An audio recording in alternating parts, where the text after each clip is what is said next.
Hey guys, your boy 4ID, and I'm back again with another episode of 4ID Talks. Today we're just going to be winging it because I'm coming back from my usual sabbatical of not posting for the next 1 week or even probably 10 days or more than that. I don't know when I posted my last video, but either ways I took some time. So I'm thinking, okay, how am I going to come back into this? And I thought I should really plan and structure the whole thing. But at the same time I just said, yeah, this is something you're trying to start, so just make sure you come in and wing it. So I'm currently winging it, and I think mostly the reason why I haven't been able to make a video is mainly because of something I really want to talk about.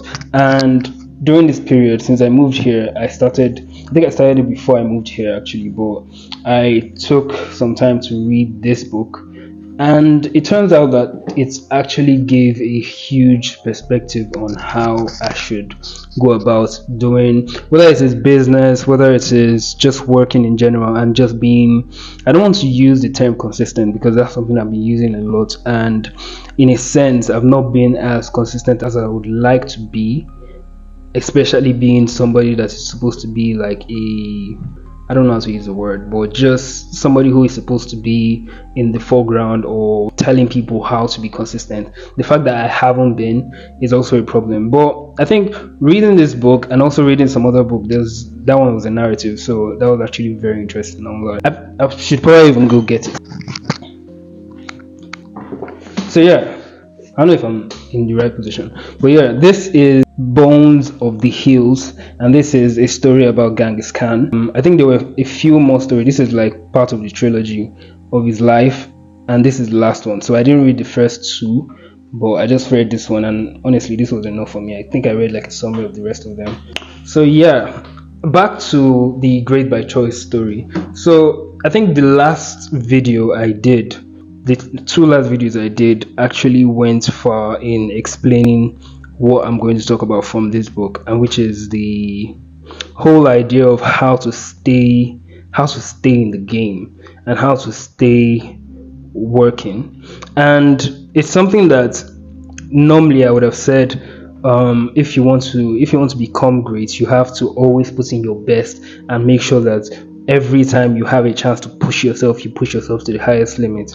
And I did that. Like, I think the last video that I did that was edited, like very well edited, I won't say it took a huge toll on me, but it took a toll on me in terms of my editing skills. And I didn't really do crazy things in terms of editing, but I'm not really somebody that wants to do crazy things in terms of editing.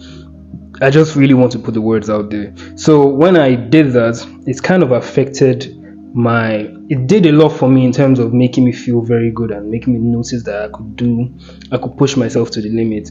But at the same time, it did a lot in terms of making me feel like I didn't really want to make any video again because I was so scared of the editing process. And when I read a particular chapter of this book, it kind of explained something of that sort, which is the 20-mile march. Yeah.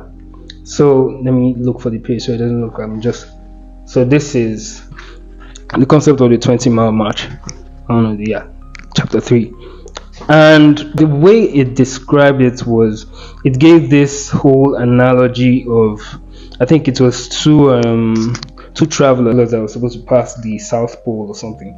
I might butcher this, but I read the whole thing and I've forgotten exactly how that first part went. But it was two travelers that were supposed to pass probably the South Pole, let's just say. And one of them had an idea of, every time I try to push myself to the limit, and the days I can't do anything, I will not just do anything. And in days I can push myself to the limit. And that went well for that one up until it didn't work out. And the second person had this mindset of, rainy days, whatever it is, I would have a particular target that I would go for, and anytime I hit that target, I wouldn't really try to overpass the target, or I wouldn't really try to underreach, or I don't know if I'm using correct words, but I wouldn't really try to go too far into the target, and I would just focus on meeting that target. So it is almost like if you are saying, okay, I have to walk 20 miles in a day. There will obviously be some days where you'll be so agitated and you'll be so agile and everything, and the weather will be so good, and you'd feel like, oh, I can do 50 miles, I can do 30 miles, I can do 70 miles or something of that sort. But the beauty of that kind of consistency is in the ability to hold yourself back, and this is something I didn't really understand fully, because I probably understood it, but I wasn't really able to like put it in words or put it in a particular concept. And this really helps me to put in that concept where sometimes you have to limit yourself, you have to give yourself ceilings and barriers to say, okay, if I'm going to do this every single day, I should be able to tell myself, no, I can't walk past this amount of time, I can't work past this amount of time, I can't read past this amount of pages, I can't draw past this long.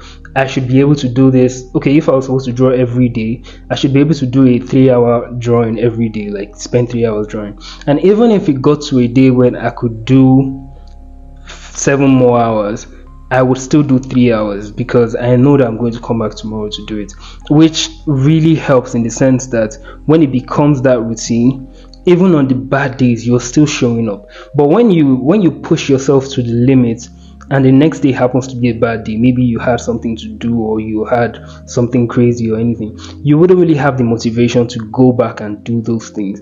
So this really puts some things in perspective, in the sense that when I push myself to a particular limit, even in parts of editing and making videos and everything, I really had in mind that, okay, I can do a 20-minute video, I can put my mind into it, and I can show that I can do a 20-minute video. Like, it was really a thing of me trying so hard to show that I could actually do something of that sort.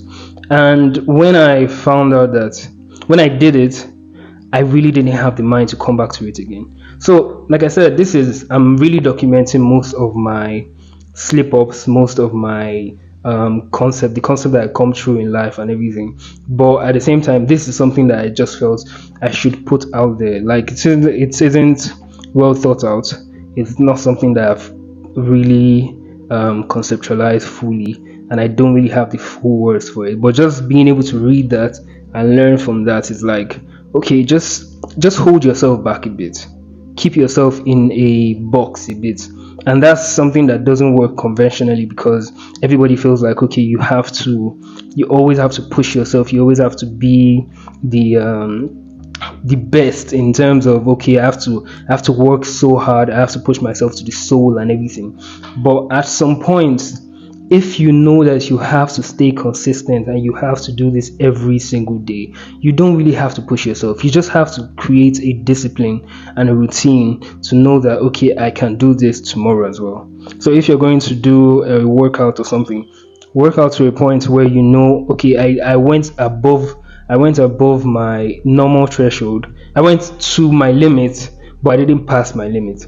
And so tomorrow I'll be able to do this again. And if I can do this again tomorrow, slowly you might still add some extras. You might still go from 3 hours to 3.5 hours. You might still go from 3 hours to 3 hours 15 minutes or something of that sort. But at the same time, what I'm just trying to tell you is, if you are going to be in the creative space and you want to be consistent, like I said, don't take it from me. I'm just putting things out there, because if it works, it works. But at the same time, just make sure that when you're working, you create a limit for yourself. And I really love for you to read this. This is actually it's very detailed, but very technical in terms of if you're into business. But this is a business book, but at the same time, there's a lot of ideas that will work for you, whatever field that you exist in. So check out this one.